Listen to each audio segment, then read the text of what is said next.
आज हम देखेंगे बिहार स्पेशल जीके का मास्टर वीडियो। इस वीडियो में हम बिहार जीके के सभी टॉपिक को पूरी तरह से समझेंगे, जो सभी प्रकार की परीक्षाओं के लिए बहुत ही महत्वपूर्ण है। तो चलिए सबसे पहले बिहार एक सामान्य परिचय से शुरू करते हैं। और शुरुआत करने के लिए शायद सबसे अच्छी जगह इसका नाम ही है। इसका नाम बिहार। हाँ, बिहार शब्द जो है वो असल में विहार से आया है। विहार मतलब बौद्ध भिक्षुओं का निवास स्थान या मठ। अच्छा, विहार से बिहार। जी, ये नाम ही बताता है कि ये भूमि हमेशा से ज्ञान और आध्यात्म की स्थली रही है। मतलब ज्ञानियों और तपस्वियों की भूमि। दिलचस्प है। तो मतलब नाम में ही इसकी पूरी पहचान छिपी हुई है। बिल्कुल। लेकिन आज जो बिहार का नक्शा हम देखते हैं, वो तो हमेशा से ऐसा नहीं था। इसका स्वरूप तो कई बार बदला है ना? हाँ, कई बार। इसकी जो आज की कहानी है, वो हम कह सकते हैं कि 1912 से शुरू होती है। 22 मार्च को जब इसे बंगाल प्रांत से अलग किया गया। ओके, 1912 में बंगाल से अलग हुआ। जी। फिर 1 अप्रैल 1936 को ओडिशा को इससे अलग कर दिया गया। और फिर सबसे बड़ा विभाजन तो 2000 में हुआ। हाँ, 15 नवंबर 2000। ये तारीख बहुत महत्वपूर्ण है, जब इसके दक्षिणी हिस्से को अलग करके झारखंड राज्य बनाया गया। तो ये तो प्रशासनिक संरचना हो गई। हम्म। अगर हम भौगोलिक स्थिति की बात करें तो बिहार भारत के नक्शे पर कहाँ आता है? इसका अक्षांशीय विस्तार 24 डिग्री 20 मिनट 10 सेकंड उत्तरी अक्षांश से शुरू होता है और 27 डिग्री 31 मिनट 15 सेकंड उत्तरी अक्षांश तक जाता है। और देशांतरीय विस्तार? वो 83 डिग्री 19 मिनट 50 सेकंड पूर्वी देशांतर से 88 डिग्री 17 मिनट 40 सेकंड पूर्वी देशांतर के बीच है। ठीक है। तो आज के बिहार का क्षेत्रफल कितना है? आज का जो बिहार है उसका क्षेत्रफल है 94,163 वर्ग किलोमीटर। और इस हिसाब से ये भारत का कौन सा राज्य हुआ? क्षेत्रफल के हिसाब से देखें तो ये भारत का 13वां सबसे बड़ा राज्य है 13वां। और भारत के कुल क्षेत्रफल का लगभग 2.86% हिस्सा बिहार के पास है। अच्छा, जिलों की बात करें तो यहाँ भी काफी विविधता देखने को मिलती है। सबसे बड़ा और सबसे छोटा जिला कौन सा है? सबसे बड़ा जिला है पश्चिमी चंपारण, जो बिल्कुल नेपाल की सीमा से लगा हुआ है। और सबसे छोटा? सबसे छोटा है शिवहर। और अगर हम बिहार के चारों कोनों की बात करें, जी। मतलब सबसे उत्तरी, दक्षिणी, पूर्वी और पश्चिमी जिले। हाँ, ये जानना जरूरी है। सबसे उत्तरी जिला तो पश्चिमी चंपारण ही है। ठीक है। सबसे दक्षिणी जिला है गया, सबसे पश्चिमी है कैमूर और सबसे पूर्वी जिला है किशनगंज। और अगर हम किलोमीटर में इसकी लंबाई चौड़ाई देखें? उत्तर से दक्षिण तक इसकी लंबाई करीब 345 किलोमीटर है। और पूरब से पश्चिम? पूरब से पश्चिम ये ज्यादा चौड़ा है, करीब 483 किलोमीटर। अच्छा, अब आते हैं जलवायु पर, जी। जो किसी भी जगह के लिए बहुत महत्वपूर्ण होती है। जी। बिहार की जलवायु कैसी है? यहाँ की जलवायु पूरी तरह से मानसूनी है। मतलब सब कुछ मानसून पर ही निर्भर करता है। तो बारिश भी अच्छी खासी होती होगी। हाँ, औसत वार्षिक वर्षा करीब 1205 मिलीमीटर है। लेकिन इसका बंटवारा एक जैसा नहीं है। मतलब? जैसे किशनगंज जिला है, वहाँ राज्य में सबसे ज्यादा बारिश होती है। अच्छा, सबसे ज्यादा वर्षा वाला जिला। जी। वहीं दूसरी तरफ कैमूर, रोहतास, औरंगाबाद और गया जैसे जिले हैं जहां तुलनात्मक रूप से कम बारिश होती है। और तापमान का क्या? सबसे गर्म और सबसे ठंडी जगह कौन सी है? सबसे गर्म स्थान तो गया है, ये पठारी इलाके में पड़ता है। और सबसे ठंडा? दिलचस्प बात यह है कि सबसे ठंडा स्थान किशनगंज है। अरे,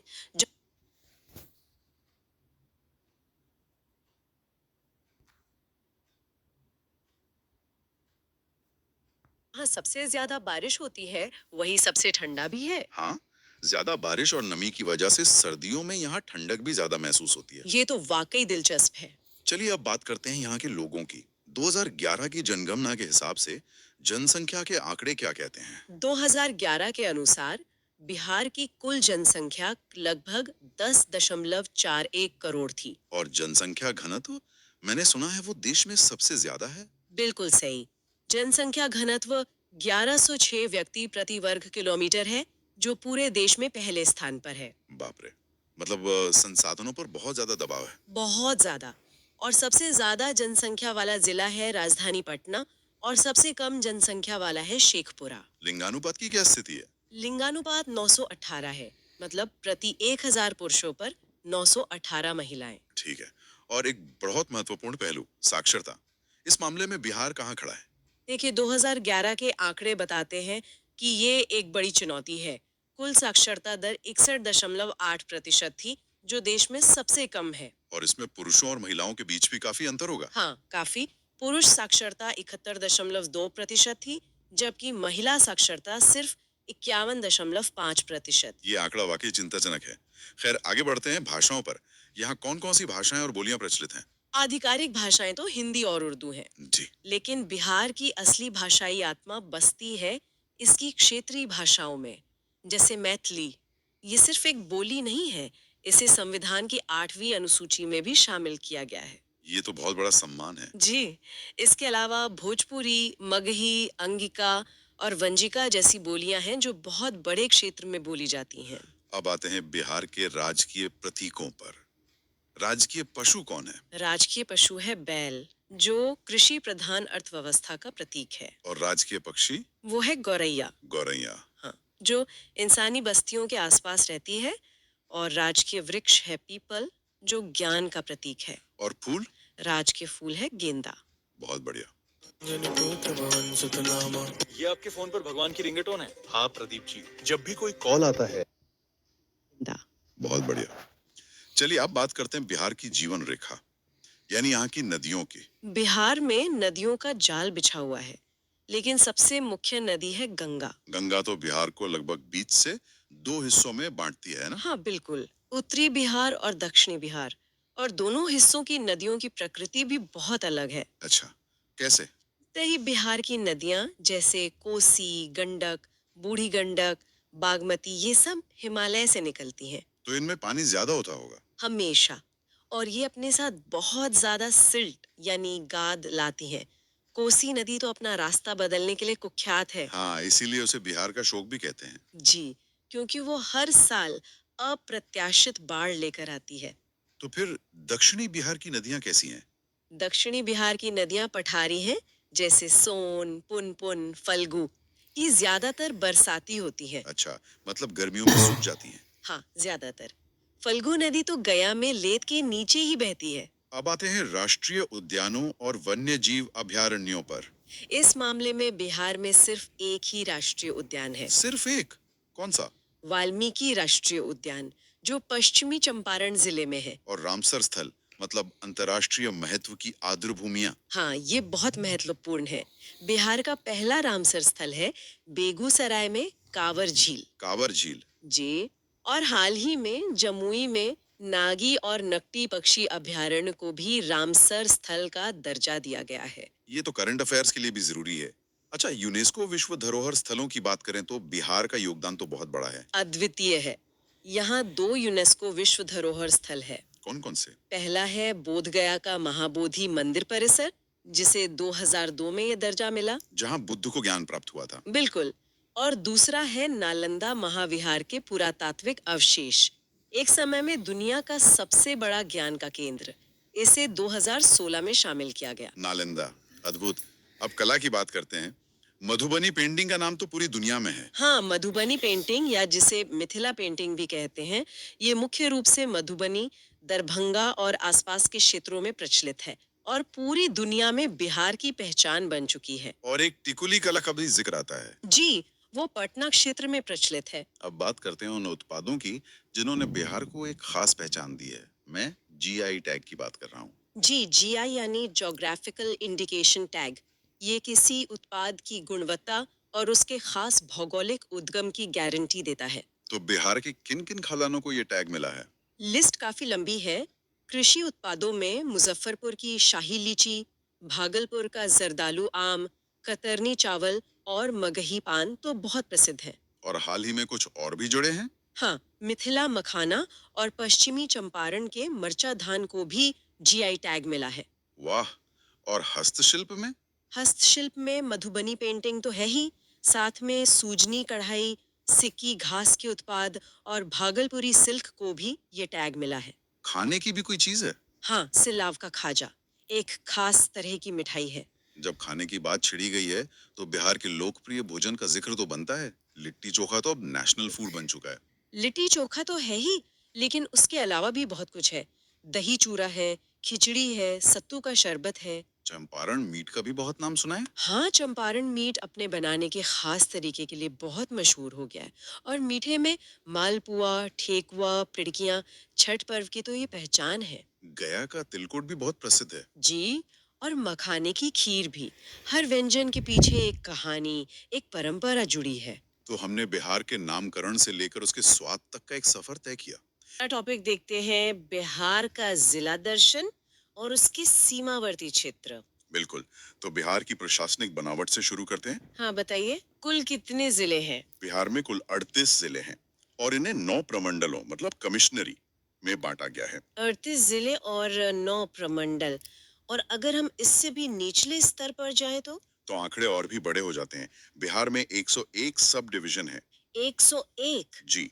और 534 सीडी ब्लॉक, करीब करीब 8,406 पंचायतें और लगभग 45,103 राजस्व गांव हैं। 45,000 गांव, ये तो बहुत ही बड़ा प्रशासनिक ढांचा है। हाँ, काफी गहरा है। चलिए जिलों पे वापस आते हैं।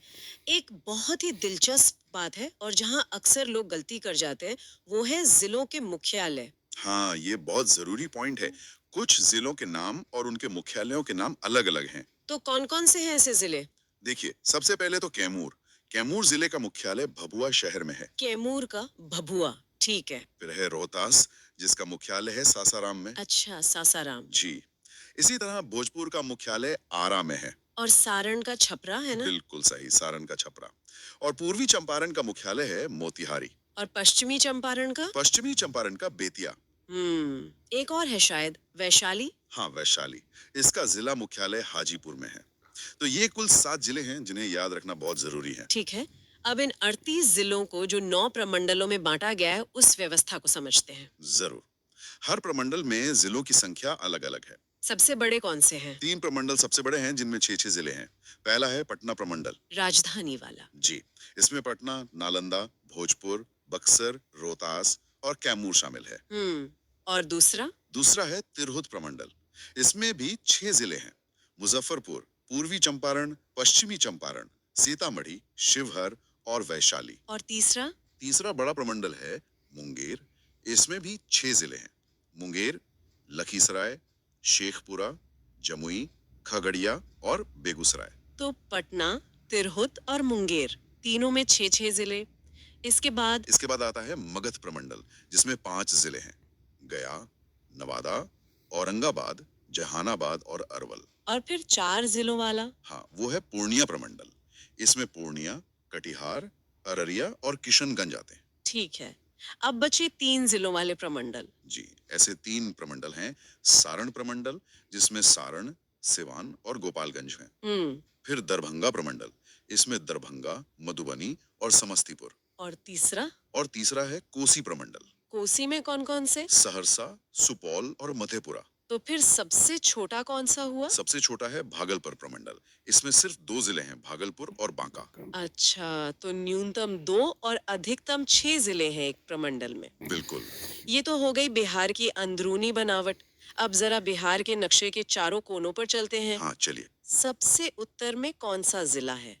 बिहार का सबसे उत्तरी जिला है पश्चिमी चंपारण। और ठीक इसके उलट सबसे दक्षिण में? सबसे दक्षिणी जिला है गया और ये बिहार का सबसे गर्म जिला भी माना जाता है। अच्छा। अब पूरब और पश्चिम। सबसे पूर्वी जिला है किशनगंज। यहाँ बिहार में सबसे अधिक वर्षा होती है। और सबसे पश्चिमी? सबसे पश्चिमी जिला है कैमूर। बहुत बढ़िया। अब बिहार की सीमाओं की बात करते हैं।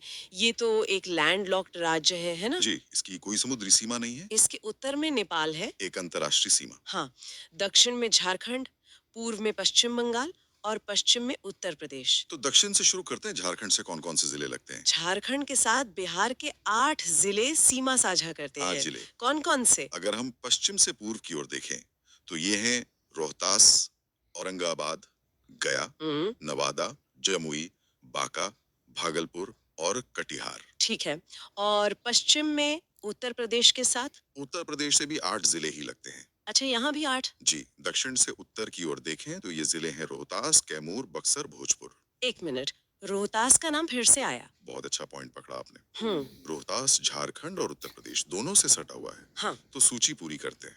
भोजपुर के बाद सारण, सिवान, गोपालगंज और पश्चिमी चंपारण। ठीक है।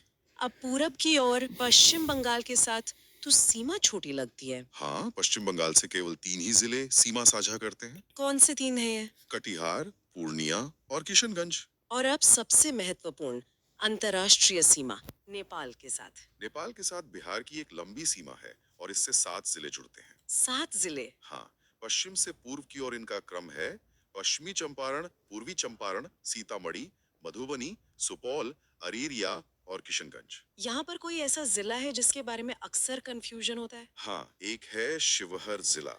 नक्शे पर लगता है कि वो नेपाल को छू रहा है, पर असल में वो सीमा साझा नहीं करता। अच्छा, जी, सीतामढ़ी और पूर्वी चंपारण के बीच में है। तो ये हो गई पूरी तस्वीर। हाँ, संक्षेप में कहें तो नेपाल के साथ साझा करने वाले जिलों की संख्या 7 है। हम्म। उत्तर प्रदेश और झारखंड के साथ 8-8 जिले और पश्चिम बंगाल के साथ 3 जिले सीमा साझा करते। चलिए, अब अगला टॉपिक देखते हैं, बिहार का भौतिक विभाजन। से ये मत पूछो जॉब लगेगी या नहीं, बस अपनी डेट ऑफ बर्थ डालो। मैं टॉपिक देखते हैं, बिहार का भौतिक विभाजन। जब हम बिहार का नाम सुनते हैं तो अक्सर हमारे दिमाग में एक विशाल सपाट मैदान और उसमें बहती गंगा की तस्वीर आती है। लेकिन क्या बिहार सिर्फ इतना ही है? नहीं, बिल्कुल नहीं। और ये समझना बहुत जरूरी है, क्योंकि बिहार की भूमि की बनावट, मतलब इसकी जो फिजिकल ज्योग्राफी है, वो सिर्फ नक्शे पर लकीरें नहीं है। सही बात है। यही वो बुनियाद है जिस पर बिहार का इतिहास, इसकी अर्थव्यवस्था और यहाँ के लोगों की जिंदगी सब कुछ टिका है। हम्म। तो अगर हम संरचना के हिसाब से देखें, तो हम बिहार को मोटे तौर पर 3 मुख्य हिस्सों में बांट सकते हैं। 3 हिस्से। अच्छा, एक तो गंगा का मैदान ही होगा, मैं मानकर चल रही हूँ। हाँ, वो तो है ही, और वो सबसे बड़ा हिस्सा भी है, बिल्कुल। लेकिन उसके अलावा 2 और हैं। सबसे उत्तर में, मतलब नेपाल की सीमा से लगा हुआ शिवालिक श्रेणी का पहाड़ी इलाका है। पहाड़ी इलाका बिहार में? जी। फिर बीच में आता है गंगा का विशाल मैदान, जो बिहार का दिल है, और सबसे दक्षिण में है पठारी क्षेत्र। तो ये 3 हो गए, पहाड़, मैदान और पठार। ये सुनने में बहुत दिलचस्प लग रहा है क्योंकि बिहार की ये पहाड़ी पहचान ज्यादातर लोगों को पता ही नहीं होती। तो चलिए इसी उत्तरी पहाड़ी हिस्से से शुरू करते हैं। ये कहाँ पर है और कैसा है? ये पूरा इलाका बिहार के सिर्फ एक ही जिले में है, पश्चिमी चंपारण, उसके उत्तरी हिस्से में। बस एक जिले में? हाँ, बस वहीं। ये हिमालय की सबसे बाहरी और सबसे नई श्रृंखला शिवालिक का ही एक हिस्सा है। इसका कुल क्षेत्रफल करीब 932 वर्ग किलोमीटर है। जो बिहार के हिसाब से तो बहुत छोटा हुआ। बहुत छोटा, लेकिन इसकी अहमियत बहुत ज्यादा है। इसे भी हम समझने के लिए 3 उप भागों में देखते हैं। अच्छा, इसके भी 3 हिस्से हैं। हाँ, पहला है रामनगर दून। दून। दून का मतलब होता है एक लंबी चौड़ी घाटी जो पहाड़ियों के बीच में हो। तो ये छोटी छोटी पहाड़ियों का एक क्रम है।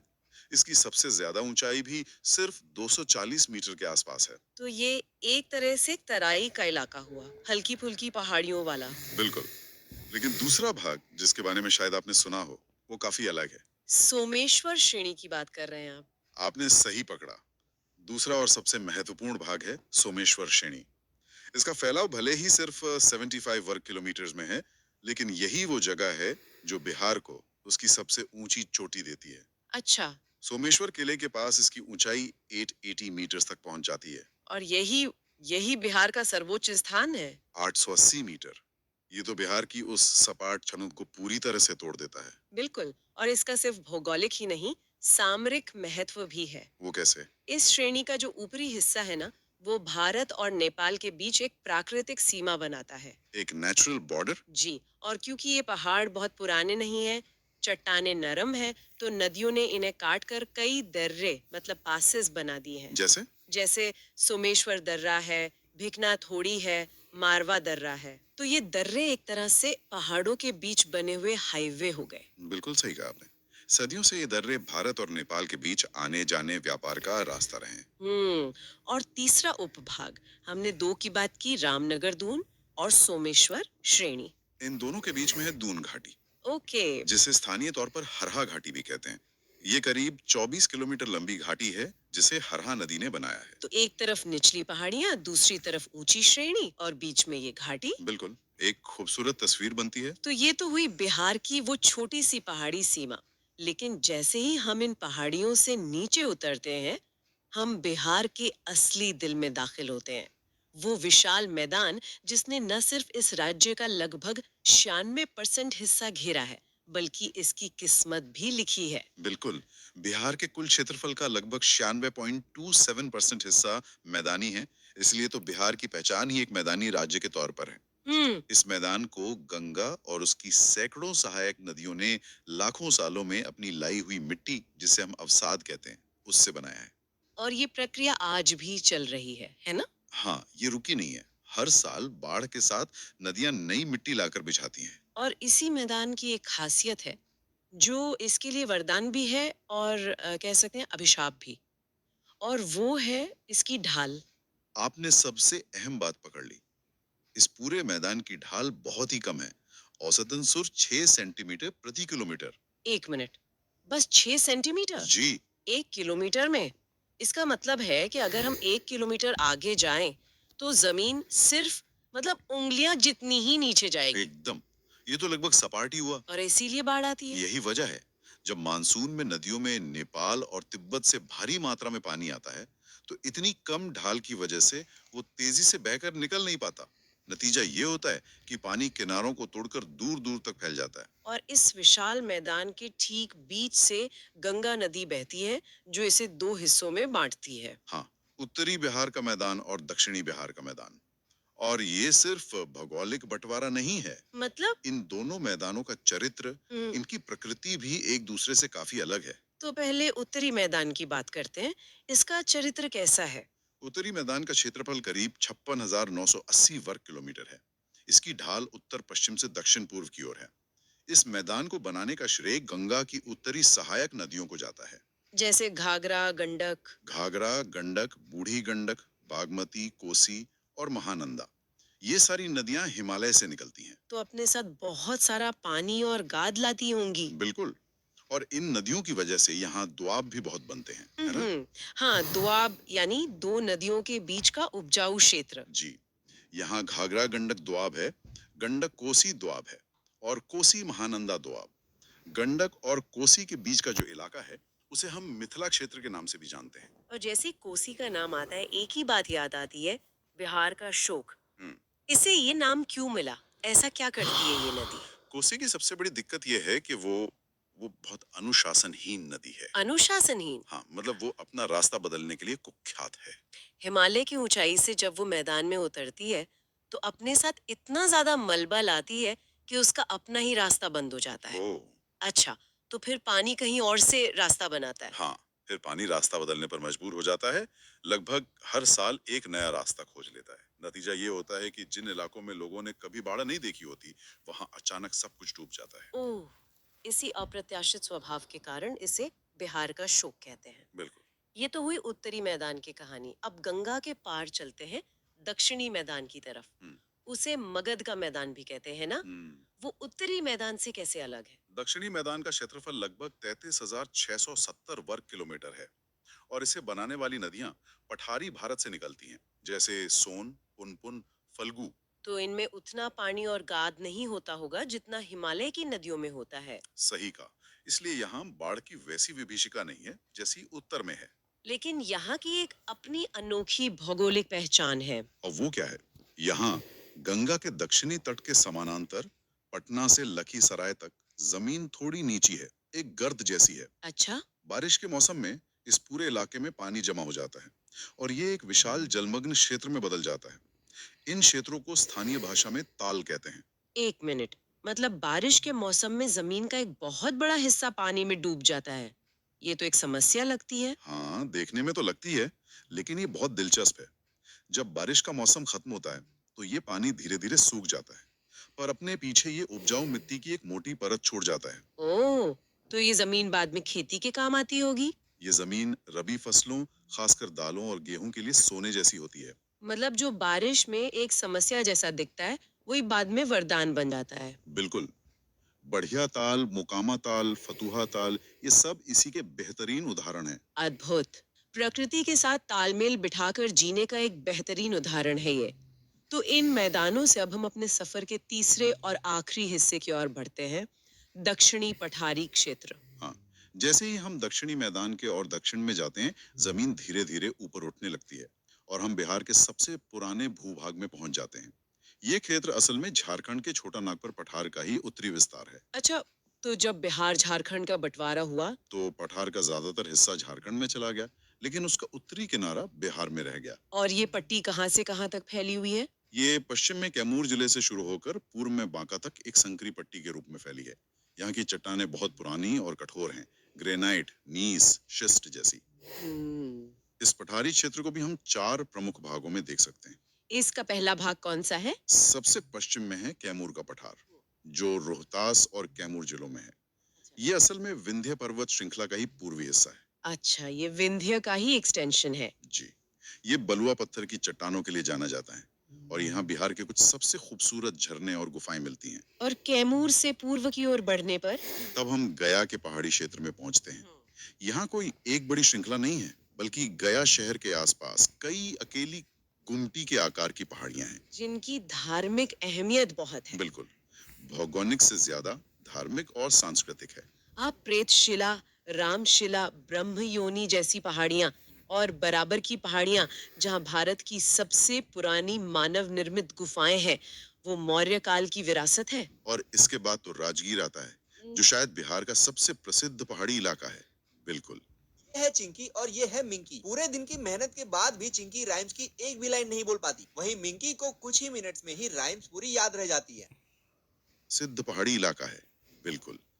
तीसरा हिस्सा है राजगीर गिरियक के पहाड़ी क्षेत्र। ये पर्यटन और इतिहास का संगम है। राजगीर शहर खुद 5 पहाड़ियों से घिरा हुआ है। विपुलगिरी, रत्नागिरी, उदयगिरी, स्वर्णगिरी और वैभवगिरी। ये पहाड़ियां तो प्राचीन मगध साम्राज्य की पहली राजधानी के लिए एक प्राकृतिक किले का काम करती थी। बिल्कुल, आज भी आप रत्नागिरी पहाड़ी पर बने विश्व शांति स्तूप को देख सकते हैं। तो ये पहाड़ सिर्फ पत्थर नहीं है, ये तो इतिहास के गवाह हैं।